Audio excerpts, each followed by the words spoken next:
जो इस घर दी असली मालकन सी ना वो तेरी भज्जी हुई लाड़ी उन्हें सानू ये घर बेचता सी ते हुण ये घर साडा है। मैं तुहाडे हाथ जोड़दी हां, इन्हां नूं रोको। ये सारा सामान बाहर क्यों सुट रहे ने?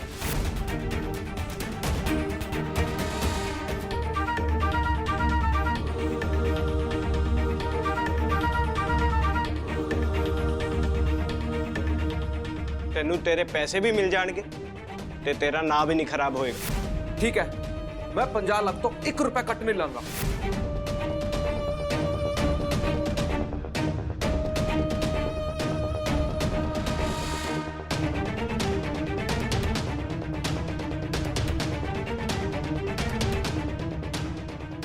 दरअसल सर जी वो जिहड़ी रकम गुंडियां नूं देनी है वो काफ़ी वड्डी है।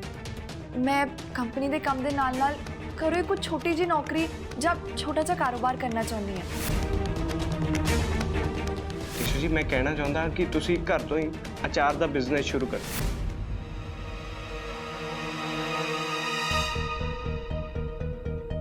टीशू जी मैंने माफ कर दो।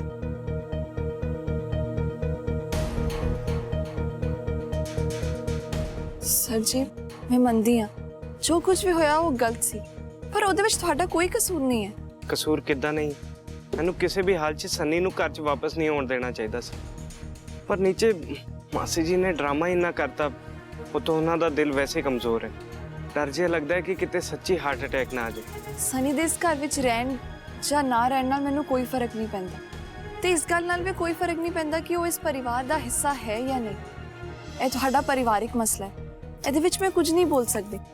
हाले साडा विआह तां नकली है, मेरा कोई हक नहीं बनता कि मैं तुहाडे परिवार दे गल्लां विच बोलां।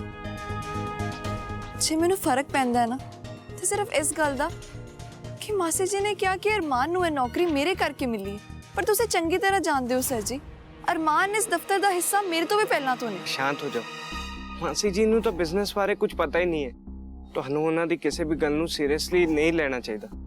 पर मासी जी दे ताने नाल अरमान नूं कितनी तकलीफ होई होएगी। मैनूं लगदा है कि अरमान दी तकलीफ नाल तुहानूं भी दर्द हुंदा है। तुहानूं ये समझना पएगा कि अरमान मेरे बच्चे दे प्यो ने। साडा रिश्ता कई साल रहा, भावें साडा कोई रिश्ता नहीं है, भावें असीं हुण इकट्ठे नहीं है, भावें असीं एक दूजे नूं प्यार नहीं करदे, पर वो फिक्र तां हमेशा रहेगी ना। इंसानियत दे नाते असीं हमेशा एक दूजे दी फिक्र करदे रहांगे।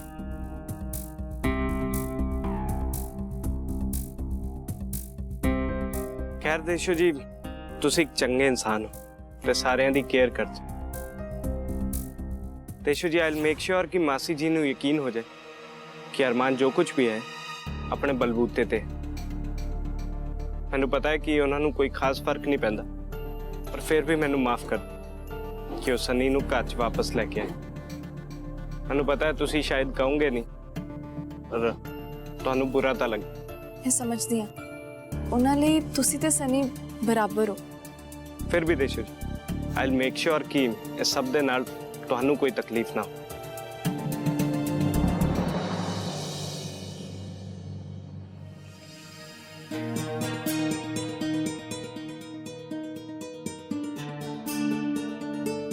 अरमान थोड़ा होर खा लो ना।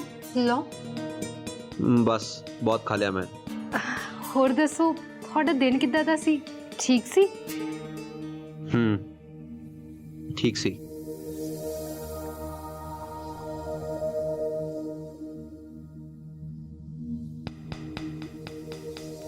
अरमान सुनो ना, ਇਹਦਾ ਤਾਂ ਧਿਆਨ ਹੀ ਨਹੀਂ ਹੈ। ਦੇਖੇ ਤਾਂ ਸਹੀ ਸਿੰਪਲ ਨੇ ਕਿੰਨੀ ਮਿਹਨਤ ਕੀਤੀ ਹੈ।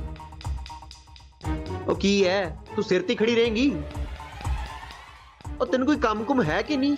ਮੈਨੂੰ ਤਾਂ ਸਮਝ ਨਹੀਂ ਲੱਗਦਾ ਕਿ ਤੇਰੀ ਪ੍ਰੋਬਲਮ ਕੀ ਹੈ। 24 ਘੰਟੇ ਸਿਰ ਤੇ ਖੜੀ ਰਹਿਣੀ ਆ। ਆਪ ਤੇ ਵਿਹਲੀ ਹੈ, ਮੈਨੂੰ ਵੀ ਵਿਹਲਾ ਸਮਝਦੀ ਹੈ।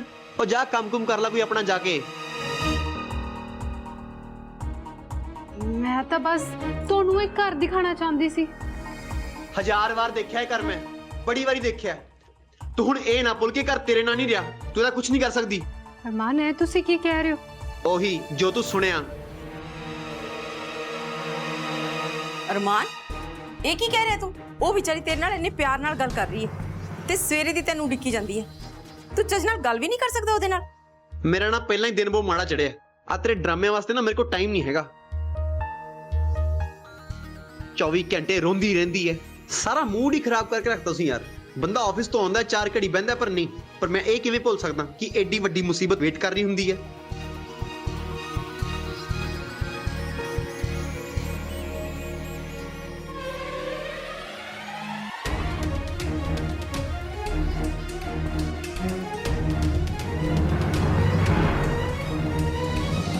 ਸਿੰਪਲ, ਤੂੰ ਦਿਲ ਤੇ ਨਾ ਲਾ ਪੁੱਤਰ। ਅੱਜ ਸ਼ਾਇਦ ਉਹਦਾ ਦਿਲ ਟੈਨਸ਼ਨ ਭਰਿਆ ਸੀ, ਤਾਂ ਵਾਸਤੇ ਤੈਨੂੰ ਗੁੱਸੇ 'ਚ ਬੋਲ ਗਿਆ ਪੁੱਤਰ। ਤੂੰ ਸ਼ਾਂਤ ਹੋ ਜਾ। ਨਹੀਂ ਮੰਮੀ ਜੀ, ਅਰਮਾਨ ਨੂੰ ਮੇਰੇ ਨਾਲ ਕੋਈ ਫਰਕ ਨਹੀਂ ਪੈਂਦਾ। ਮੈਂ ਹੋਵਾਂ ਨਾ ਹੋਵਾਂ, ਉਹਨਾਂ ਨੂੰ ਇਸ ਨਾਲ ਕੋਈ ਮਤਲਬ ਨਹੀਂ ਹੈ।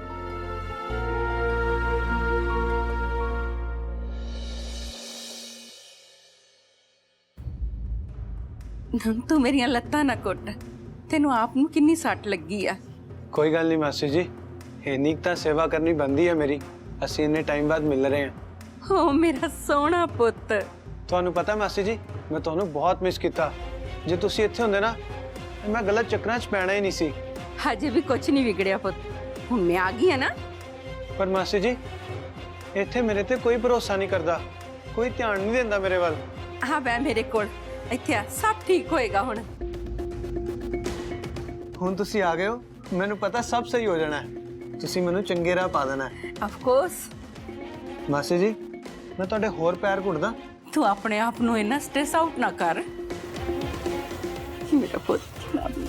ਕੋਈ ਗੱਲ ਨਹੀਂ ਮਾਸੀ ਜੀ, ਇਨਫੈਕਟ ਮੈਨੂੰ ਤੁਹਾਡੀ ਬਲੇਸਿੰਗਸ ਹੀ ਮਿਲਣਗੀਆਂ। ਵੈਸੇ ਮੈਨੂੰ ਲੱਗਦਾ ਹੈ ਰਣਵੀਰ ਵੀਰ ਜੀ ਨੂੰ ਵੀ ਤੁਹਾਡੀ ਬਲੇਸਿੰਗਸ ਤੇ ਹੈਲਪ ਦੀ ਜ਼ਰੂਰਤ ਹੈ। ਵਾਟ? ਕੀ ਮਤਲਬ ਸਨੀ? ਤੁਸੀਂ ਦੇਖਿਆ ਨਹੀਂ, ਉਹ ਦੇਸ਼ੋ ਭਾਬੀ ਦੇ ਪਿਆਰ 'ਚ ਪਾਗਲ ਹੋਏ ਫਿਰਦੇ ਨੇ। ਉਹਨਾਂ ਨੂੰ ਤਾਂ ਹਰ ਜਗ੍ਹਾ ਉਹੀ ਦਿਖਦੇ ਨੇ ਬਸ। ਤੇ ਮੈਨੂੰ ਲੱਗਦਾ ਹੈ ਉਹ ਗੱਲਾਂ ਵੀ ਉਹਨਾਂ ਦੀਆਂ ਮੰਨਣਗੇ ਸਾਰੀਆਂ। ਤੇ ਇਹਦੇ 'ਚ ਤੈਨੂੰ ਕਾਹਦਾ ਡਰ? ਮਾਸੀ ਜੀ, ਤੁਸੀਂ ਸਮਝ ਨਹੀਂ ਰਹੇ। ਦੇਸ਼ੋ ਭਾਬੀ ਕਦੇ ਨਹੀਂ ਚਾਹਣਗੇ ਕਿ ਮੈਂ ਇਸ ਘਰ ਵਿੱਚ ਰਵਾਂ, ਤੇ ਰਣਵੀਰ ਵੀਰ ਜੀ ਉਹਨਾਂ ਦੀ ਗੱਲ ਮੰਨਣਗੇ। ਮੈਂ ਬਸ ਚਾਹੁੰਦਾ ਘਰ ਦੇ ਨਾਲ ਨਾਲ ਮੈਂ ਬਿਜ਼ਨਸ 'ਚ ਵੀ ਸਾਥ ਦੇਵਾਂ, ਤਾਂ ਕਿ ਮੈਂ ਗਲਤ ਚੱਕਰਾਂ 'ਚ ਨਾ ਪੈ ਸਕਾਂ। ਮੈਂ ਫੈਮਿਲੀ ਦਾ ਪੂਰਾ ਸਾਥ ਦੇਣਾ ਚਾਹੁੰਦਾ। ਪਰ ਇਹ ਤਾਂ ਹੀ ਪੋਸੀਬਲ ਹੈ ਨਾ, ਜੇ ਵੀਰਾ ਤੇ ਦੇਸ਼ੋ ਭਾਬੀ ਮੈਨੂੰ ਬਿਜ਼ਨਸ 'ਚ ਇਨਵੋਲਵ ਕਰਨ। ਮੈਨੂੰ ਤਾਂ ਹੀ ਲੱਗੂਗਾ ਨਾ ਕਿ ਮੈਂ ਫੈਮਿਲੀ ਦਾ ਪਾਰਟ ਹਾਂ। ਚਾਹੇ ਮੈਨੂੰ ਉਸ ਕੰਮ ਦੇ ਥੋੜੇ ਜਿਹੇ ਪੈਸੇ ਮਿਲ ਜਾਣ, ਪਰ ਐਟਲੀਸਟ ਮੇਰੀ ਸੈਲਫ ਰਿਸਪੈਕਟ ਤਾਂ ਬਣੀ ਰਹੂਗੀ। ਇਹ ਤਾਂ ਗੁੱਡ ਆਈਡੀਆ ਆ। ਕਰ ਬਿਜ਼ਨਸ ਜੁਆਇਨ। ਪ੍ਰੋਬਲਮ ਕੀ ਹੈ? ਰਣਵੀਰ ਕਿਉਂ ਰੁਕੇਗਾ? ਸਾਰਿਆਂ ਨੂੰ ਇਹ ਲੱਗਦਾ ਮਾਸੀ ਜੀ ਕਿ ਦੇਸ਼ੋ ਭਾਬੀ ਦੀ ਜ਼ਿੰਦਗੀ ਮੈਂ ਬਰਬਾਦ ਕੀਤੀ ਹੈ, ਤੇ ਜੇ ਮੈਂ ਵੀਰੇ ਕੋਲ ਇਹ ਗੱਲ ਕਰਨ ਗਿਆ ਤੇ ਭਾਬੀ ਨੇ ਮਨਾ ਕਰ ਦੇਣਾ। ਤੇ ਮੇਰੇ ਕੋਲ ਇੱਕੋ ਚਾਂਸ ਹੈ। ਤੂੰ ਬਿਲਕੁਲ ਵਰੀ ਨਾ ਕਰ, ਮੈਂ ਹੈਗੀ ਆ ਨਾ। ਹੁਣ ਬਸ ਉਹੀ ਹੋਊਗਾ ਜੋ ਤੂੰ ਚਾਹਨਾ ਹੈ। ਤੈਨੂੰ ਸਭ ਕੁਝ ਮਿਲੇਗਾ। ਬਸ ਤੁਸੀਂ ਮੈਨੂੰ ਸਮਝਦੇ ਹੋ ਮਾਸੀ ਜੀ। ਤੂੰ ਭਾਵੇਂ ਜਿੰਨੀਆਂ ਮਰਜ਼ੀ ਗਲਤੀਆਂ ਕੀਤੀਆਂ, ਪਰ ਮੈਂ ਜਾਣਦੀ ਆ ਤੂੰ ਹਾਰਟ ਦਾ ਗੁੱਡ ਹੈ।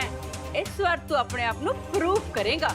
ਮਾਸੀ ਜੀ, ਮੈਂ ਆਪਣੇ ਆਪ ਨੂੰ ਜ਼ਰੂਰ ਪ੍ਰੂਫ ਕਰਾਂਗਾ। ਤੁਹਾਨੂੰ ਕਦੇ ਨਿਰਾਸ਼ ਹੋਣ ਦਾ ਮੌਕਾ ਨਹੀਂ ਦਵਾਂਗਾ। ਤੁਸੀਂ ਨਾ ਮੇਰੇ ਫੇਵਰਿਟ ਹੋ। ਤੁਹਾਨੂੰ ਹੀ ਮੇਰੀ ਕਦਰ ਹੈ, ਤੁਹਾਨੂੰ ਹੀ ਕਦਰ ਹੈ ਖੂਨ ਦੇ ਰਿਸ਼ਤਿਆਂ ਦੀ। ਤੂੰ ਬਿਲਕੁਲ ਫਿਕਰ ਨਾ ਕਰ, ਮੈਂ ਰਣਵੀਰ ਤੇ ਰੂਪੀ ਦੇ ਨਾਲ ਗੱਲ ਕਰਦੀ ਆ, ਬਲਕਿ ਉਹਨਾਂ ਨੂੰ ਆਰਡਰ ਦੇਣੀ ਆ ਕਿ ਤੈਨੂੰ ਆਪਣੇ ਬਿਜ਼ਨਸ 'ਚ ਸ਼ਾਮਿਲ ਕਰਨ। ਇਨਫੈਕਟ ਤੂੰ ਕੱਲ ਤੋਂ ਬਿਜ਼ਨਸ ਜੁਆਇਨ ਕਰੇਗਾ। ਕੀ ਮਾਸੀ ਜੀ, ਕੱਲ ਤੋਂ ਹੀ? ਯੈਸ। ਥੈਂਕ ਯੂ ਮਾਸੀ ਜੀ, I love you. I love you too ਮੇਰਾ ਬੱਚਾ।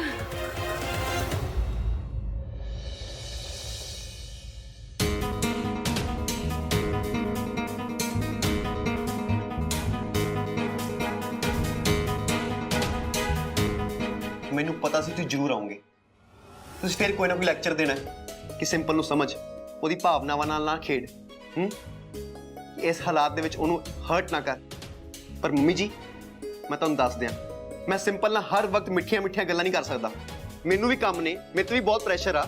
ਬੜੇ ਦੁੱਖ ਦੀ ਗੱਲ ਆ ਕਿ ਪਰਿਵਾਰ 'ਚ ਕਿਸੇ ਨੂੰ ਨਹੀਂ ਪਤਾ ਮੇਰੇ ਦਿਲ ਦਾ ਕੀ ਹਾਲ ਆ, ਮੇਰੇ ਤੇ ਕੀ ਬੀਤ ਰਹੀ ਆ। ਕਿਸੇ ਨੂੰ ਕੁਝ ਨਹੀਂ ਪਤਾ। ਮੈਂ ਵੀ ਇਹੀ ਪੁੱਛਣ ਆਈ ਸੀ ਤੈਨੂੰ ਕਿ ਤੂੰ ਠੀਕ ਹੈ?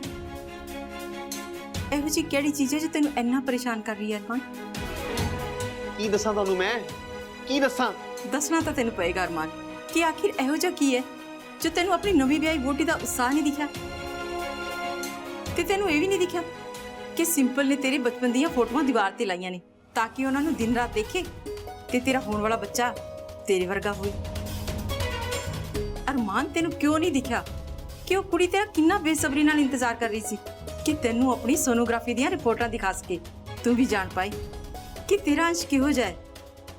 ਉਹ ਤੇਰੇ ਨਾਲ ਆਪਣੀ ਖੁਸ਼ੀ ਵੰਡਣਾ ਚਾਹੁੰਦੀ ਸੀ ਅਰਮਾਨ। ਪਤਾ ਹੈ ਉਹ ਕਿੰਨੀ ਖੁਸ਼ ਸੀ ਅਰਮਾਨ ਤੁਹਾਡੇ ਹੋਣ ਵਾਲੇ ਬੱਚੇ ਦੇ ਛੋਟੇ ਛੋਟੇ ਬਣਦੇ ਹੱਥ ਪੈਰ ਦੇਖ ਕੇ। ਚਲੋ ਤੁਸੀਂ ਤਾਂ ਸਾਰਿਆਂ ਬਾਰੇ ਸੋਚਦੇ ਹੋ, ਪਰ ਮੇਰਾ ਕੀ? ਮੈਂ ਦੇਸ਼ ਨੂੰ ਚੁੱਪ ਰਹਿੰਦੇ ਵੇਖਿਆ ਜਦੋਂ ਰਣਵੀਰ ਤੇ ਉਹਦਾ ਪਰਿਵਾਰ ਸੰਨੀ ਨੂੰ ਘਰ ਵਾਪਸ ਲੈ ਕੇ ਆਇਆ ਸੀ। ਉਹੀ ਸੰਨੀ ਜਿਹੜਾ ਮੇਰੇ ਵਿਆਹ ਵਾਲੇ ਦਿਨ ਮੇਰੀ ਘਰਵਾਲੀ ਨੂੰ ਭਜਾ ਕੇ ਲੈ ਗਿਆ ਸੀ, ਤੇ ਹੁਣ ਉਹ ਸਾਰੇ ਪੈਸੇ ਗਵਾ ਕੇ ਵਾਪਸ ਆ ਗਿਆ। ਅਰਮਾਨ ਉਹ ਉਹਨਾਂ ਦੇ ਘਰ ਦਾ ਮਸਲਾ ਹੈ, ਦੇਸ਼ੋ ਆਪੇ ਸਾਂਭ ਲੇਗੀ। ਉਹ ਕੀ ਸਾਂਭੇਗੀ ਮੰਮੀ ਜੀ, ਉਹ ਕੀ ਸਾਂਭੇਗੀ? ਮੈਨੂੰ ਤੇ ਡਰ ਹੈ ਕਿ ਉਹ ਆਪਣੇ ਨਵੇਂ ਪਰਿਵਾਰ ਨਾਲ ਰਹਿ ਕੇ ਉਹੋ ਜੀ ਨਾ ਬਣ ਜਾਵੇ। ਉਹਨਾਂ ਵਰਗੀ ਕੀ ਮਤਲਬ? ਕਾਹਦਾ ਡਰ ਹੈ ਤੈਨੂੰ? ਮੈਨੂੰ ਇਹ ਡਰ ਹੈ ਕਿ ਰਣਵੀਰ ਦੇਸ਼ ਨੂੰ ਇੰਨਾ ਪ੍ਰਭਾਵਿਤ ਕਰ ਦੇਗਾ ਕਿ ਉਹ ਮੇਰੇ ਬਾਰੇ ਸੋਚਣਾ ਹੀ ਬੰਦ ਕਰ ਦੇਗੀ। ਮੇਰਾ ਤੇ ਕੀ, ਉਹ ਪੂਰਬ ਬਾਰੇ ਨਹੀਂ ਸੋਚੇਗੀ। ਹਾਂ ਤੇ ਏਦਾਂ ਹੀ ਹੋਣਾ ਚਾਹੀਦਾ ਹੈ ਨਾ। ਉਹਦੀ ਪਹਿਲੀ ਜ਼ਿੰਮੇਵਾਰੀ ਤਾਂ ਉਹਦੇ ਪਰਿਵਾਰ ਵਾਲੀ ਹੋਣੀ ਚਾਹੀਦੀ ਹੈ। ਉਦਾਂ ਹੀ ਤੇਰੀ ਜ਼ਿੰਮੇਵਾਰੀ ਹੈ ਸਿੰਪਲ ਨੂੰ ਖੁਸ਼ ਰੱਖਣਾ, ਕਿਉਂਕਿ ਉਹ ਹੀ ਤੇਰੀ ਸੁੱਖ ਦੁੱਖ ਦੀ ਸਾਥੀ ਹੈ। ਉਹ ਤਾਂ ਦੇਸ਼ ਨੂੰ ਡਿਜ਼ਰਵ ਵੀ ਨਹੀਂ ਕਰਦਾ। ਹੁਣ ਮੈਂ ਤੈਨੂੰ ਕੀ ਕਹਾਂ ਅਰਮਾਨ? ਪੁੱਤ ਤੈਨੂੰ ਆਪਣੇ ਆਪ ਨੂੰ ਬਦਲਣਾ ਪੈਣਾ ਹੈ।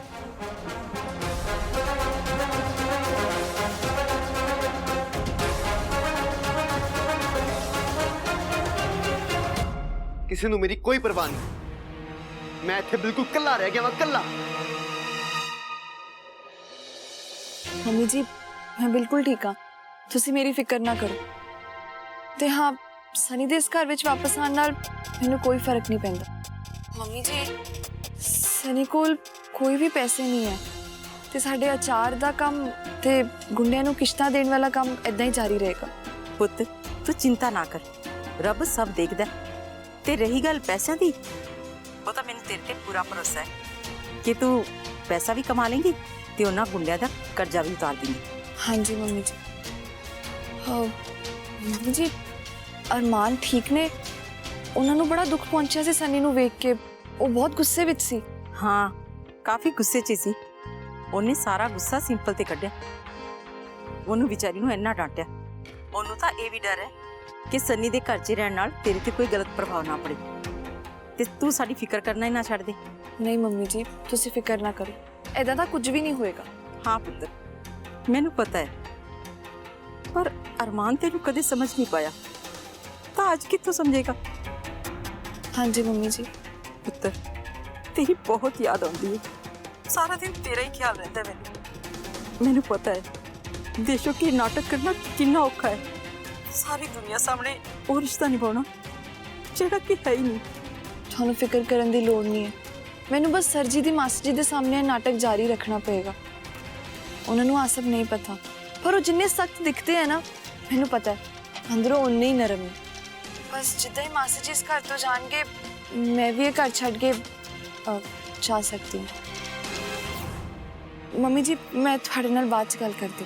ਠੀਕ ਹੈ ਪੁੱਤਰ, ਤੂੰ ਆਪਣਾ ਖਿਆਲ ਰੱਖ। ਹਾਂਜੀ ਤੁਸੀਂ। ਆਈ ਹੋਪ ਮੈਂ ਤੁਹਾਨੂੰ ਡਿਸਟਰਬ ਨਹੀਂ ਕੀਤਾ ਦੇਸ਼ੂ ਜੀ। ਨਹੀਂ ਸਰ ਜੀ, ਮੈਂ ਤਾਂ ਬਸ ਮੰਮੀ ਜੀ ਨਾਲ ਗੱਲ ਕਰ ਰਹੀ ਸੀ। ਮੈਨੂੰ ਮਾਫ ਕਰ ਦਿਓ, ਮੈਂ ਗਲਤੀ ਨਾਲ ਤੁਹਾਡੀਆਂ ਪਰਸਨਲ ਗੱਲਾਂ ਸੁਣਨੀਆਂ ਸ਼ਾਇਦ। ਮੈਨੂੰ ਪਤਾ ਹੈ ਤੁਸੀਂ ਮੋਮੋ ਮਾਸੀ ਦੇ ਜਾਣ ਦਾ ਹੀ ਵੇਟ ਕਰ ਰਹੇ ਹੋ, ਫਿਰ ਤੁਹਾਨੂੰ ਇਹ ਨਾਟਕ ਵੀ ਨਹੀਂ ਕਰਨਾ ਪਏਗਾ ਤੇ ਤੁਹਾਡਾ ਗਿਲਟ ਵੀ ਘੱਟ ਹੋ ਜਾਏਗਾ। I am sorry. ਸਨੀ ਨੇ ਸਾਰੇ ਪੈਸੇ ਗਵਾਤੇ ਨੇ, ਉਹਦੇ ਕੋਲ ਕੁਝ ਨਹੀਂ ਬਚਿਆ, ਤਾਂ ਹੀ ਉਹ ਘਰ ਵਾਪਸ ਆਇਆ। ਮੇਰੇ ਭਰਾ ਦੀਆਂ ਕਰਤੂਤਾਂ ਕਰਕੇ ਤੁਹਾਨੂੰ ਉਹਨਾਂ ਗੁੰਡਿਆਂ ਦੇ ਪੈਸੇ ਦੇਣੇ ਪੈ ਰਹੇ ਨੇ। ਮੈਂ ਇਹਦੀ ਭਰਪਾਈ ਕਰਨਾ ਚਾਹੁੰਦਾ, ਮੈਂ ਤੁਹਾਡਾ ਇਹ ਭਾਰ ਘਟਾਉਣਾ ਚਾਹੁੰਦਾ। ਪਰ ਸਰ ਜੀ। ਨਹੀਂ ਦੇਸ਼ੂ ਜੀ, ਤੁਸੀਂ ਮੇਰੀ ਪੂਰੀ ਗੱਲ ਸੁਣੋ ਪਹਿਲਾਂ। ਮੈਨੂੰ ਪਤਾ ਹੈ ਕਿ ਤੁਸੀਂ ਮਨਾ ਕਰੋਗੇ, ਤਾਂ ਹੀ ਮੈਂ ਇੱਕ ਡੀਲ ਸੋਚੀ। ਉਹਨਾਂ ਗੁੰਡਿਆਂ ਦੇ ਅੱਧੇ ਪੈਸੇ ਮੈਂ ਦਊਂਗਾ ਤੇ ਅੱਧੇ ਤੁਸੀਂ ਦੇ ਦਿਓ। ਆਫਟਰ ਆਲ ਤੁਸੀਂ ਮੇਰੇ ਭਰਾ ਦੀਆਂ ਗਲਤੀਆਂ ਦਾ ਹਰਜਾਨਾ ਭਰ ਰਹੇ ਹੋ, ਮੈਨੂੰ ਇੰਨਾ ਤਾਂ ਕਰ ਲੈਣ ਦਿਓ। ਬਸ ਹੁਣ ਇਸ ਬਾਰੇ ਕੁਝ ਵੀ ਗੱਲ ਨਾ ਕਰਿਓ, ਇਸ ਬਾਰੇ ਕੋਈ ਬਹਿਸ ਨਾ ਕਰਿਓ। ਮੈਂ ਤੁਹਾਡੇ ਕੋਲੋਂ ਕੋਈ ਪੈਸੇ ਨਹੀਂ ਲੈ ਦੇਸ਼ੂ ਸਕਦੀ। ਜੀ, ਮੈਂ ਇਸ ਬਾਰੇ ਹੁਣ ਕੁਝ ਨਹੀਂ ਸੁਣੂੰਗਾ। ਠੀਕ ਹੈ, ਮੈਨੂੰ ਪਤਾ ਤੁਸੀਂ ਇਸ ਵਾਰੀ ਨਾ ਨਹੀਂ ਸੁਣੋਗੇ। ਜੋ ਤੁਹਾਨੂੰ ਠੀਕ ਲੱਗੇ ਤੁਸੀਂ ਉਦਾਂ ਕਰ ਸਕਦੇ। ਗੁੱਡ, ਇੰਨਾ ਕਿ ਤਾਂ ਹੱਕ ਹੈ ਮੇਰਾ। ਤੇਸ਼ੂ ਜੀ, ਤੁਹਾਡੇ ਤੋਂ ਨਾ ਇੱਕ ਰਿਕੁਐਸਟ ਕਰਨੀ ਸੀ, हाँ जी बोलो। ਪਰ ਸਮਝ ਨਹੀਂ ਆ ਰਿਹਾ ਕਿ ਕਿੱਦਾਂ ਕਰਾਂ।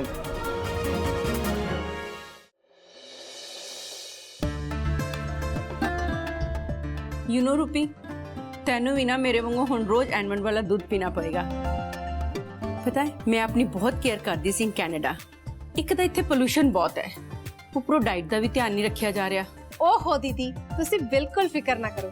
ਮੈਂ ਮਲਕੀਤ ਸਿੰਘ ਜੀ ਨੂੰ ਅੱਜ ਹੀ ਤੁਹਾਡਾ ਡਾਈਟ ਪਲਾਨ ਦੇ ਦਿੰਨੀ ਆ। ਉਹ ਤੁਹਾਡੇ ਪੂਰੇ ਖਾਣੇ ਪੀਣੇ ਦਾ ਧਿਆਨ ਰੱਖਣਗੇ। ਯਾ ਸਿਰਫ ਮੇਰਾ ਹੀ ਡਾਈਟ ਪਲਾਨ ਨਹੀਂ, ਤੂੰ ਆਪਣਾ ਵੀ ਡਾਈਟ ਪਲਾਨ ਬਣਵਾ ਲੈ। ਸਾਡੀ ਏਜ 'ਚ ਨਾ ਆਪਣੇ ਆਪ ਨੂੰ ਮੇਨਟੇਨ ਰੱਖਣਾ ਜ਼ਿਆਦਾ ਇੰਪੋਰਟੈਂਟ ਹੈ। We need strength. ਹੁਣ ਤਾਂ ਜ਼ਿਆਦਾ ਜ਼ਰੂਰਤ ਹੈ। ਤੇਰੇ ਐਲਡਰ ਸਨ ਦੀ ਮੈਰਿਜ ਹੋ ਗਈ ਹੈ। ਦੀਦੀ, ਮੈਂ ਕਿਹੜਾ ਆਪਣੀ ਨੂੰਹ ਨਾਲ ਰੈਸਲਿੰਗ ਕਰਨੀ ਹੈ ਜਿਹੜੀ ਮੈਨੂੰ ਸਟਰੈਂਥ ਦੀ ਲੋੜ ਹੈ। ਯੂ ਡੋਂਟ ਨੋ ਐਨੀਥਿੰਗ ਰੂਪੀ। ਸੱਸ ਨੌ ਦਾ ਰਿਸ਼ਤਾ ਇਜ਼ ਲਾਈਕ ਅ ਕੁਸ਼ਤੀ ਓਨਲੀ। ਉਹ ਕਿੱਦਾਂ ਦੀਦੀ?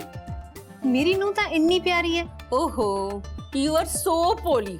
ਮੈਂ ਦੱਸਦੀ ਆ ਤੈਨੂੰ, ਦੇਖ ਨੂੰ ਘਰ 'ਚ ਆਉਂਦੀ ਹੈ ਨਾ ਤੇ ਉਹ ਸਾਰੇ ਘਰ 'ਚ ਕਬਜ਼ਾ ਕਰਨ ਦੀ ਕੋਸ਼ਿਸ਼ ਕਰਦੀ ਹੈ, ਤੇ ਸੱਸ ਨੂੰ ਮੇਕ ਸ਼ੋਰ ਹੋਣਾ ਚਾਹੀਦਾ ਹੈ ਕਿ ਉਹ ਐਦਾਂ ਦਾ ਕੁਝ ਨਾ ਕਰੇ।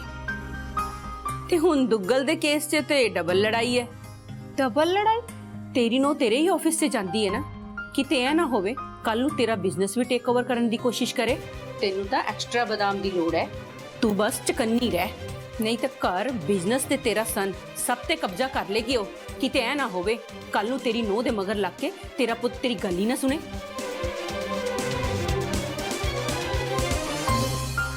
ਆਈ ਐਮ ਟੈਲਿੰਗ ਯੂ, ਤੂੰ ਬਹੁਤ ਕੇਅਰਲੈਸ ਹੋ ਰਹੀ ਹੈ ਰੂਪੀ। ਮੇਰੀ ਗੱਲ ਯਾਦ ਰੱਖ, ਕਿਤੇ ਐ ਨਾ ਹੋਵੇ ਉਹ ਕਹਿੰਦੇ ਹੁੰਦੇ ਆ ਨਾ ਉਹ ਕੀ ਕਹਿੰਦੇ ਹੁੰਦੇ ਆ, ਉਹ ਯਾ ਤੂੰ ਕਮਰ ਕੱਸ ਲੈ, ਨਹੀਂ ਤੇ ਸਭ ਕੁਝ ਗਿਆ ਹੀ ਸਮਝ। ਦੀਦੀ, ਇਦਾਂ ਦਾ ਕੁਝ ਨਹੀਂ ਹੋਏਗਾ, ਤੁਸੀਂ ਬਿਲਕੁਲ ਫਿਕਰ ਨਾ ਕਰੋ। ਮੈਂ ਫਿਕਰ ਨਾ ਕਰਾਂ? ਇੱਕ ਤਾਂ ਤੂੰ ਪਹਿਲੇ ਹੀ ਆਪਣੇ ਸਨ ਦੀ ਮੈਰਿਜ ਉਸ ਡਿਵੋਰਸੀ ਕੁੜੀ ਨਾਲ ਕਰਾਤੀ, ਉੱਤੋਂ ਉਹਦਾ ਐਕਸ ਹਸਬੈਂਡ ਵੀ ਉਸੇ ਆਫਿਸ ਦੇ ਵਿੱਚ ਆ। ਤੂੰ ਆਪ ਹੀ ਦੱਸ, ਇਹ ਕੋਈ ਗੱਲ ਗੁੱਡ ਹੈ? ਦੀਦੀ, ਇਹਦੇ ਨਾਲ ਕੀ ਫਰਕ ਪੈਂਦਾ ਹੈ? ਵੈਸੇ ਵੀ ਹੁਣ ਅਰਮਾਨ ਦਾ ਵੀ ਤਾਂ ਵਿਆਹ ਹੋ ਗਿਆ ਨਾ। ਵੈਸੇ ਨਾ ਉਸ ਬॉय ਤੋਂ ਮੈਨੂੰ ਕੋਈ ਗੁੱਡ ਵਾਈਬਸ ਨਹੀਂ ਆਈਆਂ। ਤੂੰ ਦੇਖਿਆ ਨਹੀਂ ਉਹ ਸਾਡੀ ਨੂੰਹ ਨੂੰ ਕਿਵੇਂ ਦੇਖ ਰਿਹਾ ਸੀ? ਸਾਨੂੰ ਇਹਦਾ ਕੋਈ ਪਰਮਾਨੈਂਟ ਸੋਲੂਸ਼ਨ ਕੱਢਣਾ ਪੈਣਾ ਹੈ। ਅਸੀਂ ਰਣਬੀਰ ਦਾ ਕੋਈ ਵੀ ਕੰਪੀਟੀਟਰ ਉਹਦੀ ਵਾਈਫ ਦੇ ਆਸ-ਪਾਸ ਨਹੀਂ ਰਹਿਣ ਦੇ ਸਕਦੇ। ਦੀਦੀ, ਅਰਮਾਨ ਤੇ ਰਣਬੀਰ ਦਾ ਕੋਈ ਮੁਕਾਬਲਾ ਨਹੀਂ। ਰਣਬੀਰ ਦੁੱਗਲ ਫੂਡ ਚੇਨ ਦਾ ਮਾਲਿਕ ਹੈ ਤੇ ਅਰਮਾਨ ਇੱਕ ਸਿੰਪਲ ਜਿਹਾ EMPLOYE। ਅਰਮਾਨ ਦਾ ਤਾਂ ਦੇਸ਼ੋ ਨਾਲ ਵੀ ਕੋਈ ਮੁਕਾਬਲਾ ਨਹੀਂ ਹੈ। ਦੇਸ਼ੋ ਵੀ ਇਸ ਬਿਜ਼ਨਸ ਦੇ ਵਿੱਚ ਪਾਰਟਨਰ ਹੈ। ਫਿਰ ਵੀ ਕਾਂਟ ਟੇਕ ਰਿਸਕ। ਤੇਰੀ ਨੂੰਹ ਉਹਦੇ ਬੱਚੇ ਦੀ ਮਾਂ ਹੈ, ਉਹਨੂੰ ਆਪਣੇ ਬੱਚੇ ਦੇ ਫਾਦਰ ਦੀ ਫਿਕਰ ਤਾਂ ਹੋਏਗੀ ਨਾ। ਫਿਰ ਵੀ ਉਹਨਾਂ ਦਾ ਜੋ ਰਿਸ਼ਤਾ ਹੈ ਉਹ ਤਾਂ ਰਹਿਣਾ ਹੀ ਆ। ਸੋਚ ਰੂਪੀ, ਸੋਚ, ਕੁਛ ਤਾਂ ਕਰਨਾ ਹੀ ਪੈਣਾ ਹੈ ਨਾ। ਇਹਨਾਂ ਚੀਜ਼ਾਂ ਨੂੰ ਇੰਨਾ ਲਾਈਟਲੀ ਨਾ ਲੈ।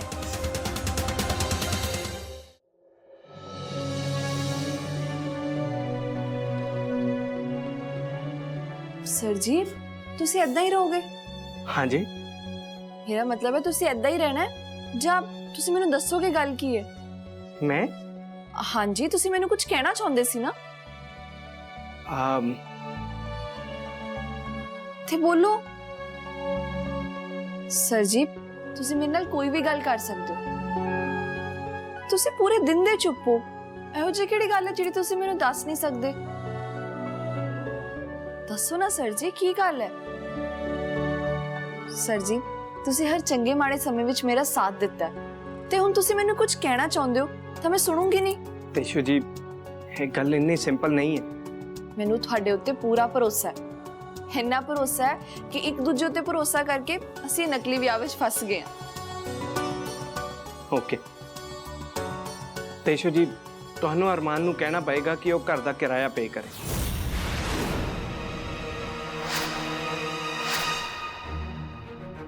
ਸਰ ਜੀ, ਇਹ ਤੁਸੀਂ ਕੀ ਕਹਿ ਰਹੇ ਹੋ?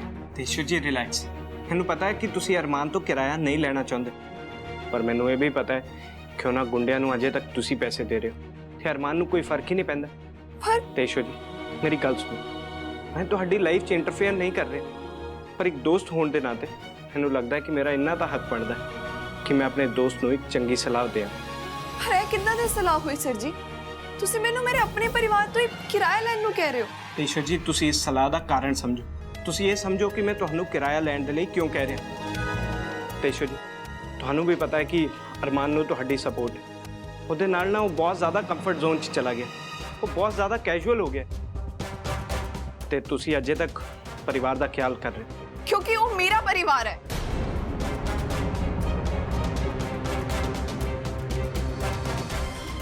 मतलब मेरे मम्मी जी भी उसी घर च रहंदे ने।